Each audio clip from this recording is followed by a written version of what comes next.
Good morning student. आज हम लोग जो है पावर शेयरिंग चैप्टर का नेक्स्ट पैराग्राफ जो है वो पढ़ेंगे। कल हम लोगों ने जो है पावर शेयरिंग चैप्टर का वर्टिकल डिवीज़न, हॉरिजॉन्टल डिवीज़न और division among social group and among various political parties के बीच में पढ़ लिया था। साथ ही बेल्जियम का एग्जाम्पल जो है वो हम लोगों ने कल शुरू किया था। बेल्जियम के एग्जाम्पल में कल हम लोग पढ़ चुके हैं कि बेल्जियम की जो कैपिटल है ब्रुसेल्स, वहाँ पे फ्रेंच कम्युनिटी के लोगों की संख्या जो है वो क्या है, कम है, यानी कि वो माइनॉरिटी में है। और डच जो लैंग्वेज बोलने वाले लोग हैं उनकी वो जो है वो क्या है, मेजॉरिटी में है। लेकिन फ्रेंच लोग माइनॉरिटी में होते हुए भी जो है वो क्या है, काफ़ी प्रॉस्पेरियस है, यानी कि काफ़ी समृद्ध हैं। और दूसरी तरफ जो डच कम्युनिटी के लोग हैं वो मेजॉरिटी में हैं, और लेकिन मेजॉरिटी में होते हुए भी वो जो है वो उनकी तुलना में उतने रिच या प्रॉस्पेरियस जो है वो नहीं है। और इसलिए जो है बेल्जियम में दोनों के बीच में, यानी कि फ्रेंच लैंग्वेज बोलने वाले और डच लैंग्वेज बोलने वाले लोगों के बीच में, जो बेल्जियम की राजधानी ब्रुसेल्स है वहाँ पर टेंशन जो है वो क्या हो गया, उत्पन्न हो गया, यानी कि तनाव की स्थिति जो है वो क्या हो गई, पैदा हो गई। अब आगे उसके पढ़ते हैं। The social disparity led to the tension between Dutch and French speaking communities during the 1950s and 1960s। और इस तरह से जो बेल्जियम की राजधानी ब्रुसेल्स थी, वहाँ पे डच और फ्रेंच बोलने वाले दोनों कम्युनिटीज़ के बीच में 1950s और 1960s के बीच में क्या हुआ, जो है तनाव की स्थिति जो है वो क्या हो गई, उत्पन्न हो गई। क्यों? क्योंकि वहाँ पर क्या था, सोशल डिस्पैरिटी थी, यानी कि सामाजिक क्या थी, असमानता थी। और इस सामाजिक असमानता की वजह से डच और फ्रेंच स्पीकिंग कम्युनिटी के बीच में टेंशन जो है वो पैदा हो गई, तनाव पैदा हो गया। This tension was more acute in Brussels with A special problem. और ये जो तनाव की स्थिति थी वो ब्रुसेल्स में कुछ ज़्यादा ही थी, और वहाँ पर ये क्या थी, एक स्पेशल प्रॉब्लम थी, यानी कि एक विशेष जो है वो समस्या थी। It was Dutch speaking people constitute A majority in the country but A minority in capital. ठीक, अगर हम बेल्जियम का एग्जाम्पल देखें तो बेल्जियम के जो ब्रुसेल्स उसकी कैपिटल है, ब्रुसेल्स के अलावा बेल्जियम के अदर पार्ट में डच स्पीकिंग मेंबर जो है वो क्या है, मेजॉरिटी में है। लेकिन अगर बेल्जियम की राजधानी ब्रुसेल्स में देखें तो ब्रुसेल्स में डच स्पीकिंग लोगों की संख्या जो है वो क्या है, कम है, यानी कि राजधानी में तो वो माइनॉरिटी में है, लेकिन देश के अदर हिस्से में जो है वो क्या है, मेजॉरिटी में है। एकोमोडेशन इन बेल्जियम, और इसलिए बेल्जियम में जो टेंशन की कंडीशन जो है वो पैदा हुई, यानी कि दोनों भाषा वाले लोगों के बीच में, यानी कि डच और फ्रेंच स्पीकिंग जो कम्युनिटी थी उसके बीच में जो टेंशन क्रिएट हुई, तो उसको बेल्जियम की गवर्नमेंट के द्वारा कैसे उसको एकोमोडेट जो है वो किया गया, कैसे उसके बीच में सामंजस्य जो है वो बैठाया गया। The Belgium leaders took a different path by recognising the existence of regional differences and cultural diversities of the country. और इसलिए बेल्जियम के लीडर्स के द्वारा जो बेल्जियम की कल्चरल डाइवर्सिटी है, यानी कि जो सांस्कृतिक विविधता है, और जो रीजनल डिफरेंसेस हैं, यानी कि जो क्षेत्रीय कहा जाए अंतर है, विभिन्नताएं हैं, उनके एग्जिस्टेंस को, यानी कि उनके अस्तित्व को रिकॉग्नाइज करते हुए, उनको मान्यता देते हुए बेल्जियम के लीडर के द्वारा एक डिफरेंट पाथ, यानी कि एक अलग रास्ता जो है वो क्या किया गया, इस प्रॉब्लम को सॉल्व करने के लिए अपनाया गया। Between 1970s and 1993 the Constitution of Belgium was amended 4 times। और इसलिए जो बेल्जियम में 1970s और 1993 के बीच में बेल्जियम का जो कॉन्स्टिट्यूशन है, उस कॉन्स्टिट्यूशन में 4 बार जो है वो क्या किए गए, अमेंडमेंट जो है वो किए गए, यानी कि 4 बार उसमें संशोधन या परिवर्तन जो है वो किया गया। Following out the arrangement with the Belgium leaders work out the enable everyone to live together within the same country। और जो नीचे आपका अरेंजमेंट दिया हुआ है, यानी कि निम्नलिखित अरेंजमेंट को अपनाते हुए बेल्जियम के लीडर के द्वारा देश के सभी लोगों को जो है एक देश में एक साथ रहने के योग्य जो है वो क्या किया गया, बनाया गया, जिससे कि प्रत्येक नागरिक एक देश में समान रूप से जो है वो क्या कर सके, रह सके। इसके लिए उनके द्वारा कौन कौन से अरेंजमेंट किए गए, इसमें फर्स्ट क्या है, the constitution prescribe that the number of Dutch and French speaking ministers shall be equal in the central government. और इसके लिए कॉन्स्टिट्यूशन में ये प्रेस्क्राइब किया गया, ये व्यवस्था की गई कि जो सेंट्रल गवर्नमेंट होगी, सेंट्रल गवर्नमेंट में जो डच और फ्रेंच स्पीकिंग मिनिस्टर होंगे उनकी संख्या जो होगी क्या होगी, बराबर होगी। यानी कि डच और फ्रेंच भाषा बोलने वाले मंत्रियों की संख्या जो होगी वो सेंट्रल गवर्नमेंट में क्या होगी, बराबर होगी।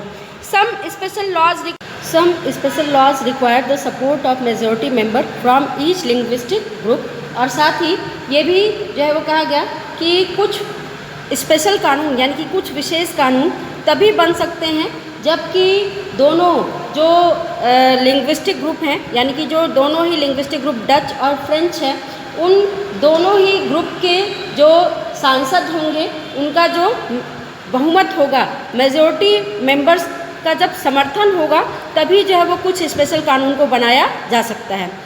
दस no single community can make decision यूनिटेरली।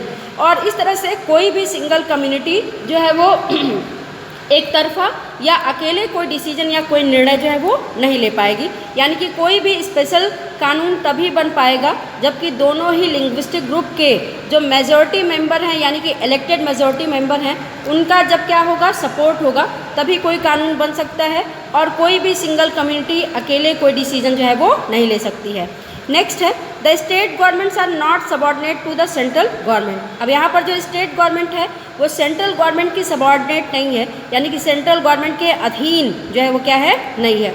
More power of the central government have been given to the state government of two regions of the country because, क्योंकि यहाँ की जो सेंट्रल गवर्नमेंट है उसके द्वारा देश के दो जो क्षेत्र हैं, दो क्षेत्रों की जो स्टेट गवर्नमेंट है उनको बहुत ज़्यादा शक्तियाँ जो हैं या बहुत ज़्यादा अधिकार जो है वो दे दिए गए हैं। और इसलिए जो आपकी स्टेट गवर्नमेंट है वो सेंट्रल गवर्नमेंट की सबॉर्डिनेट नहीं है, यानी कि उसके अधीन नहीं है, क्योंकि सेंट्रल गवर्नमेंट के द्वारा पहले ही देश की दो क्षेत्रों की जो स्टेट गवर्नमेंट है उसको बहुत ज़्यादा शक्तियाँ या पावर जो है वो दे दिए गए हैं। Brussels has a separate government in which both the Dutch and French speaking people have equal representation. ठीक, ब्रुसेल्स में एक क्या है, अलग सरकार है, और यहाँ पर डच और फ्रेंच बोलने वाले जो रिप्रेजेंटेटिव हैं उनकी संख्या जो है वो क्या है, इक्वल है। यानी कि वहाँ पर एक अलग सरकार है और उस सरकार में डच और फ्रेंच स्पीकिंग जो रिप्रेजेंटेटिव हैं उनकी जो संख्या है वो क्या है, इक्वल है। इक्वल रिप्रेजेंटेशन जो है वो दोनों लिंग्विस्टिक ग्रुप के लोगों को दिया गया है। Apart from the central and the state government there is a third kind of government. ठीक, अब ब्रुसेल्स में या बेल्जियम में सेंट्रल और स्टेट गवर्नमेंट के अतिरिक्त एक और तीसरे तरह की भी जो है वो सरकार है, तीसरे प्रकार की भी जो है वो सरकार है, दैट इज़ कम्युनिटी गवर्नमेंट। और इसको हम क्या कहते हैं, कम्युनिटी गवर्नमेंट या सामुदायिक सरकार जो है वो कहते हैं। It is elected by people belonging to one linguistic language community. और इसका इलेक्शन कैसे होता है, इसका इलेक्शन जो है वो एक लैंग्वेज कम्युनिटी यानी कि एक लिंग्विस्टिक ग्रुप के लोगों के द्वारा जो है वो किया जाता है। यानी कि एक भाषा से संबंधित जो समुदाय के सदस्य होते हैं उनके द्वारा कम्युनिटी गवर्नमेंट के मेंबर को क्या किया जाता है, इलेक्ट किया जाता है। Dutch, French and German speaking no matter where they live. और इस तरह से डच, फ्रेंच और जर्मन बोलने वाले जो लोग हैं उनके द्वारा अपनी कम्युनिटी गवर्नमेंट को क्या किया जाता है, इलेक्ट किया जाता है। इस बात से कोई मतलब नहीं है कि वे कहाँ रहते हैं। The government has the power regarding cultural, educational and language related issue. और जो कम्युनिटी गवर्नमेंट है उस कम्युनिटी गवर्नमेंट को किस तरह के मुद्दों पर जो है वो पावर या शक्तियाँ मिली हुई हैं, कल्चरल, एजुकेशनल और लैंग्वेज से रिलेटेड इश्यूज़ पर जो पावर है वो कम्युनिटी गवर्नमेंट को मिली हुई है। यानी कि संस्कृति, शिक्षा और भाषा से संबंधित मुद्दों पर अधिकार जो है वो किसको मिला हुआ है, कम्युनिटी गवर्नमेंट को मिला हुआ है। Belgium model has worked well so far which avoid civic strife between two major communities and country remain united. ठीक, और इस तरह से बेल्जियम के द्वारा जो अपना मॉडल अपनाया गया वो मॉडल जो है वो क्या कर रहा है, बहुत अच्छे तरीके से जो है वो क्या कर रहा है, काम कर रहा है। और इस मॉडल के थ्रू बेल्जियम को क्या किया जा सका है, यूनाइटेड रखा जा सका है, यानी कि संयुक्त रखा जा सका है। और दो मेजर कम्युनिटी के बीच में जो सिविक स्ट्राइफ था यानी कि जो नागरिक संघर्ष था उसको अवॉइड जो है वो इस मॉडल के थ्रू किया जा सका है। Brussels was chosen as the headquarter of the European Union from very beginning. और बेल्जियम की जो कैपिटल ब्रुसेल्स है उसको जब यूरोपियन यूनियन बनाया गया तो यूरोपियन यूनियन की शुरुआत के साथ ही ब्रुसेल्स को उसका हेडक्वार्टर जो है वो क्या किया गया, चुना गया। यानी कि अगर पूछा जाए कि यूरोपियन संघ का हेडक्वार्टर या मुख्यालय कहाँ है तो वो कहाँ है, आपका बेल्जियम में है। Good morning to all of you. Today I start the next topic in chapter power sharing Sri Lanka. कल हम लोगों ने बेल्जियम का एग्जाम्पल जो है वो पढ़ा था कि बेल्जियम में डच और फ्रेंच स्पीकिंग लोगों के बीच में, डच और फ्रेंच जो लिंग्विस्टिक ग्रुप थे उनके बीच में जो है वो टेंशन पैदा हुई और इस वजह से बेल्जियम की गवर्नमेंट के द्वारा अपने कॉन्स्टिट्यूशन में 4 टाइम अमेंडमेंट किया गया और वहाँ का इस तरह का अरेंजमेंट किया गया जिससे कि अब डच और फ्रेंच जो लिंग्विस्टिक ग्रुप के लोग हैं वो एक देश में एक साथ जो है वो रहते हैं और इस तरह से बेल्जियम में जो सिविक स्ट्राइक था उसको अवॉइड जो है वो किया जा सका। अब नेक्स्ट एग्जांपल जो है वो किसका है, श्रीलंका का है। Sri Lanka is an island nation in the Indian ocean. ठीक, तो श्रीलंका जो है वो क्या है, इंडियन ओशन में यानी कि हिंद महासागर का क्या है, एक द्वीपीय देश है। आइलैंड किसको कहा जाता है, द्वीप किसको कहा जाता है, जो चारों तरफ से पानी से घिरा होता है उसको हम क्या कहते हैं, आइलैंड कहते हैं या द्वीप कहते हैं।